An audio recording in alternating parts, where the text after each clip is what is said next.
Baik, saudara, saya lanjutkan ya.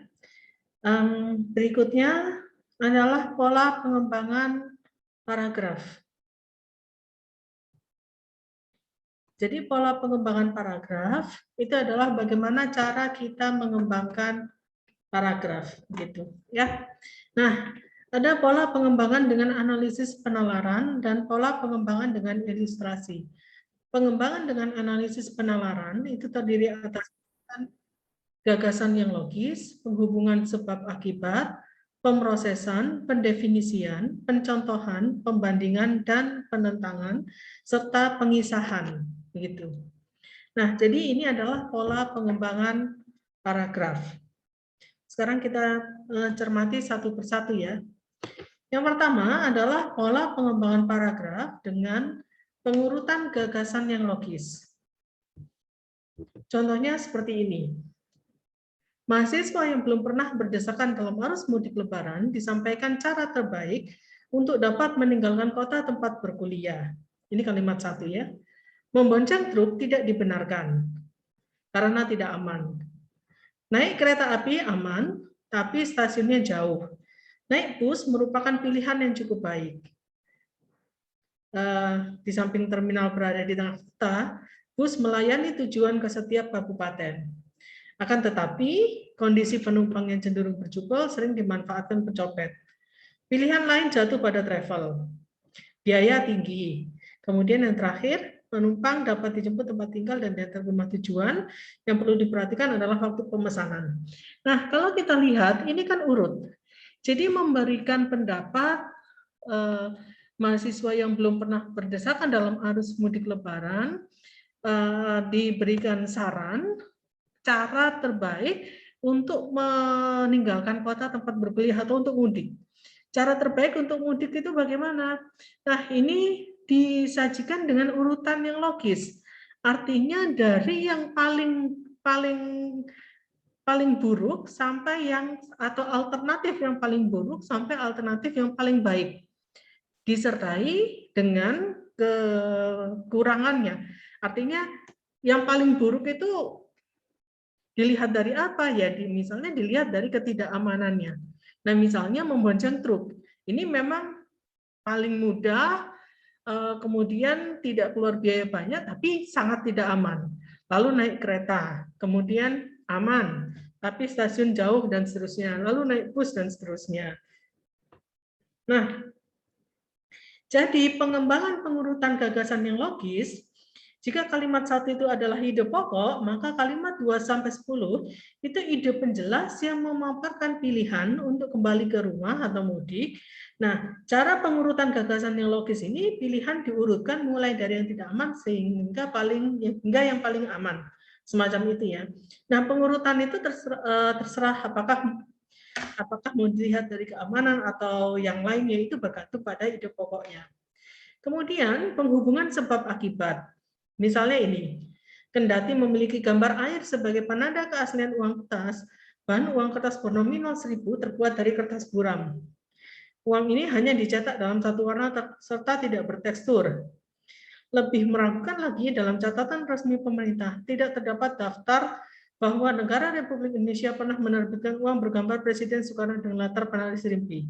Karena itu, peminat numismatik dan pedagang uang kuno Value Food menganggap uang sejenis ini tergolong palsu. Ide pokoknya ada di bagian akhir atau induktif ini ya. Nah, ini merupakan akibat. Jadi, ide pokoknya apa? Peminat numismatik dan pedagang uang kuno menganggap uang Rp1.000 itu tergolong palsu. Jadi uang sejenis ini kan mengacu pada Rp1.000. Mengapa demikian? Nah, alasannya ini. Bahan uang berupa kertas buram. Kemudian hanya dicetak dalam satu warna dan tidak bertekstur. Lalu tidak pernah ada terbitan uang yang bergambar Presiden Soekarno dengan latar penaris rimpi. Nah, ini hubungan sebab akibat. Jadi ini akibatnya, ide penjelas merupakan sebab. Bisa juga dibalik, kalau ide pokoknya, kalau yang ini ya, yang ini ide pokoknya adalah akibat, ide penjelas adalah sebab. Tapi bisa juga ide pokoknya adalah sebab, ide penjelas adalah akibat. Jadi semacam itu, harus pilih salah satu ya. Jadi kalau ide penjelasnya akibat, maka ide pokoknya sebab. Kalau ide penjelasnya sebab, maka ide pokoknya ide penjelasnya adalah akibat. Berikutnya saudara, ini tentang pemrosesan ya. Pemrosesan itu ide pokok biasa bisa terdapat pada kalimat awal atau kalimat terakhir, berarti bisa deduktif atau induktif. Lalu ide penjelas berfungsi untuk menjelaskan proses, begitu ya. Nah, contohnya seperti ini. Komunitas penggiat tidak terbentuk begitu saja, itu ide pokok. Awalnya, mahasiswa memiliki kebiasaan berdiskusi. Kemudian, sekelompok mahasiswa membentuk wadah yang disebut penggiat. Gejala tersebut merambah pada mahasiswa lain. Akhirnya, dan seterusnya. Biasanya, untuk pengembangan paragraf dengan pemrosesan ini, atau prosedural, itu ditandai dengan konjungsi. Konjungsi seperti awalnya, kemudian, selanjutnya, lalu akhirnya, dan seterusnya. Gitu ya. Berikutnya pendefinisian. Pendefinisian ini adalah pengembangan paragraf dengan cara mengartikan atau mendefinisikan. Jadi misalnya, muatan lokal adalah kegiatan kurikuler yang berfungsi untuk mengembangkan kompetensi yang disesuaikan dengan ciri khas potensi daerah yang materinya tidak dapat menjadi bagian dari mata pelajaran lain sehingga harus menjadi mata pelajaran tersendiri. Itu berarti, ini menandai bahwa ini akan menjelaskan atau mendefinisikan ide pokok, begitu ya. Itu berarti penyelenggaraan muatan lokal dan seterusnya. Hal itu bertujuan untuk memperkenalkan peserta didik pada lingkungan alam sosial dan budayanya, dan seterusnya. Nah, jadi saudara, teknik pendefinisian ini adalah teknik pengembangan paragraf dengan cara mendefinisikan atau mengartikan. Misalnya ya, lagi begini, media pembelajaran adalah media atau pengantar yang digunakan untuk menyampaikan pesan atau yang berfungsi untuk menyampaikan pesan dari materi atau bahan ajar pada peserta didik, misalnya begitu. Bahan ajar berarti bla bla bla. Peserta didik atau yang dimaksud peserta didik adalah bla bla bla. Jadi semacam itu. Jadi kita menjelaskan bagian-bagian yang ada dalam ide pokok, gitu ya. Berikutnya pencontohan. Teknik pengembangan pencontohan itu dilakukan dengan menyebutkan contoh secara lengkap dan jelas, gitu ya. Misalnya seperti ini, kata-kata seperti duta, bukit, pesona, taman, hamparan, wisma merupakan kata serapan yang sudah mewarga. Berbeda dengan kata-kata seperti boulevard, kondominium, mall, estate, plaza merupakan kata-kata yang masih terasa keasingannya. Nah, ini kan berarti dengan menyajikan contoh-contoh, gitu ya. Itu pencontohan. Contoh lain misalnya begini.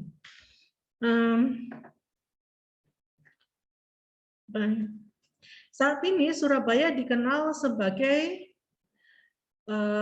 kota yang memiliki banyak tempat wisata. Nah, ketika mengatakan banyak tempat wisata, berarti contohnya apa saja?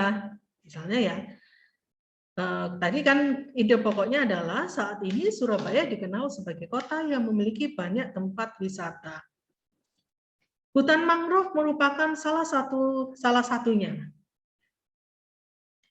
Di hutan mangrove, kita dapat menikmati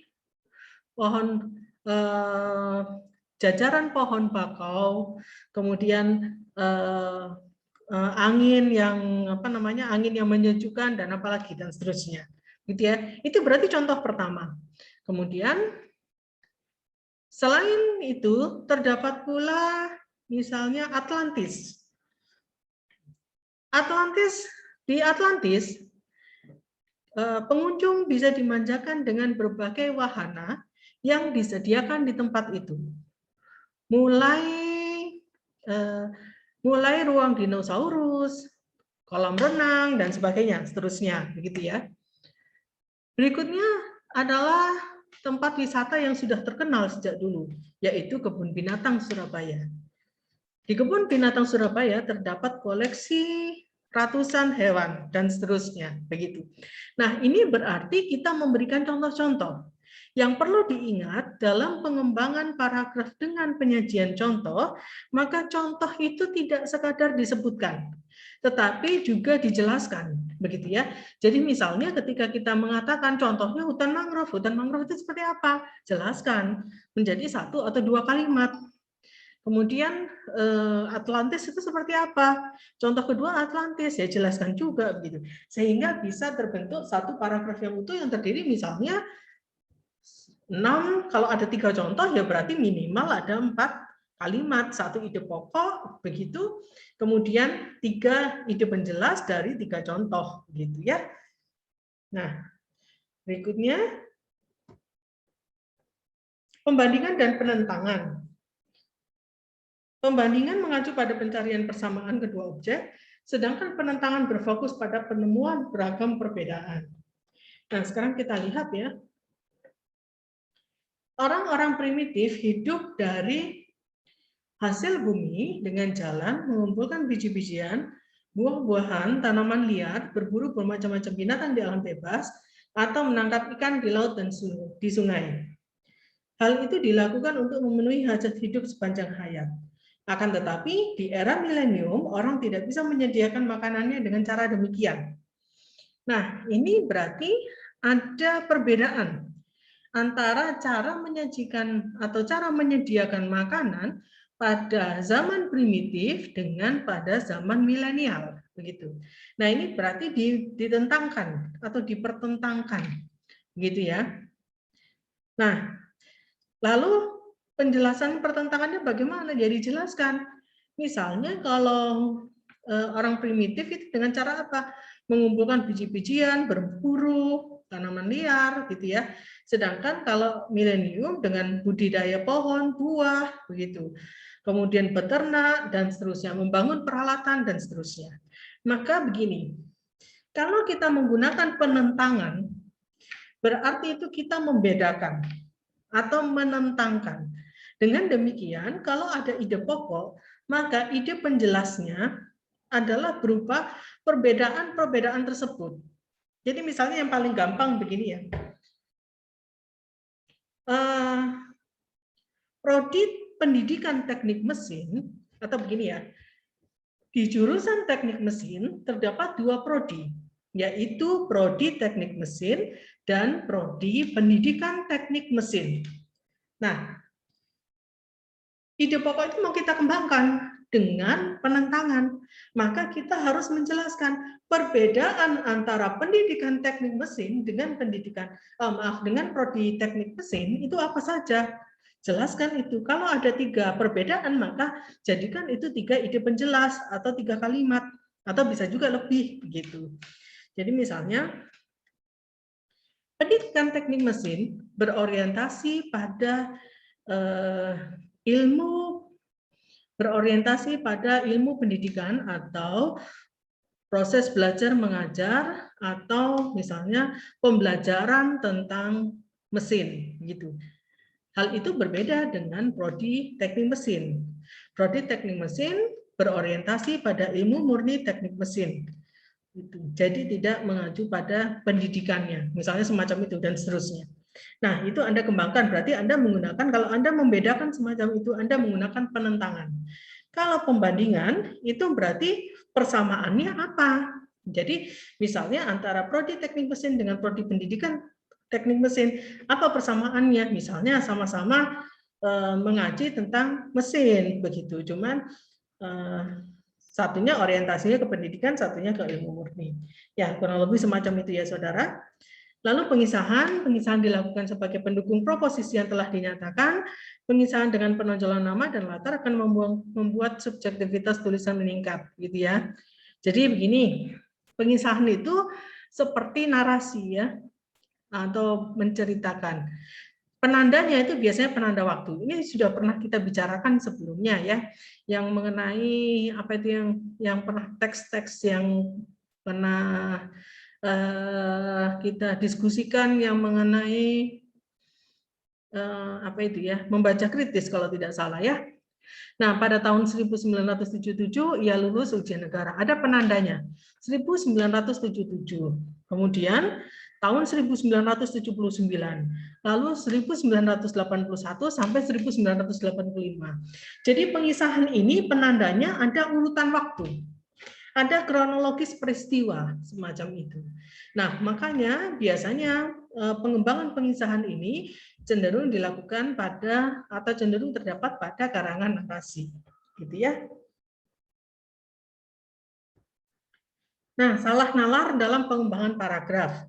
Jadi salah nalar itu berarti pengembangan paragraf yang tidak benar, begitu ya. Nah, itu bisa disebabkan argumen yang digunakan dalam menjelaskan ide pokok tidak logis, ide penjelas berputar-putar dalam menjelaskan ide pokok, lalu munculnya ide pokok baru. Nah, contoh salah nalar seperti ini. Hutan Indonesia merupakan sumber kekayaan. Sayang sekali hutan mulai berkurang karena ditebang orang tanpa rencana. Mungkin hal itu terjadi karena orang terlalu miskin dan menjual kayu. Jadi yang pertama, ini sudah salah nalar ketika mungkin hal itu terjadi karena orang terlalu miskin dan menjual kayu. Mengapa demikian? Karena berkurangnya hutan di Indonesia tidak mungkin terjadi karena orang miskin yang mengambil kayu. Sebanyak apapun orang miskin itu kalau ambil kayu tidak akan membuat hutan itu berkurang. Hutan di Indonesia berkurang karena toh berapa banyaknya sih dia bisa mampu ambil kayu di hutan. Paling juga yang diambil ya hanya ranting-ranting kering yang jatuh begitu. Kalaupun dia pakai alat, paling alatnya ya paling canggih juga cuman gergaji. Bukan gergaji mesin, tapi gergaji yang pakai tangan itu ya. Nah, berbeda halnya kalau memang itu yang menopang hutan adalah perusahaan-perusahaan besar, yaitu memang akan berkurang. Jadi mulai para kalimat yang ketiga itu sudah terjadi salah nalar. Salah nalarnya karena apa? Karena ada penjelasan yang tidak logis, gitu ya. Kemudian yang kedua, mungkin juga karena orang tidak memahami hubungan ekologi antara hutan dan hujan. Jadi hutan Indonesia berkurang itu tidak ada hubungannya dengan pemahaman ekologi, begitu ya. Kemudian yang berikutnya, menurut Direktorat Meteorologi, curah hujan di Jawa hanya sepertiga dari tahun yang lalu. Nah, ini sudah memunculkan ide pokok baru. Karena ide pokoknya adalah hutan Indonesia merupakan sumber kekayaan. Begitu kan ya?